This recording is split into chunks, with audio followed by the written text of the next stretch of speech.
wordt geweldig. Het wiekt nodig, want we hebben te min ruimte op onze Fjouwe Maaienbetinking. Daar komen hier iets meer mensen. Maar het waren echt wel tijd dat de monumenten zelfs opknapt waren. En ze komen nu in een prachtige constructie te staan waardoor ze nog meer opvallen. En ja, haast uit de groen komen op een prachtige manier. Maar dat kortenstaal, wat we consequent in alle uitingen in het museum broeken. Dus het past echt mooi bij de rest van het museum nou. Het wordt geweldig. Je bent op dit tijd zo'n 15 vrijwilligers ontskreppen om de boel netjes te maken. Want ja, het is nog maar een paar dagen zelfs en dan mag het al broekt worden. Dus dat is fantastisch. Je doet een oproep en ondanks dit waar komen er 15 mensen die zeggen we zijn er. Ja, maar dat is de kracht van het museum.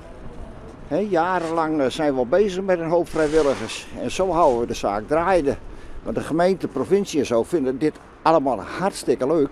Maar structureel subsidie geven, daar is er niet bij. Dus ja, het hele museum staat en valt met de inzet van de vrijwilligers. Waar of geen waar? Zo is dat.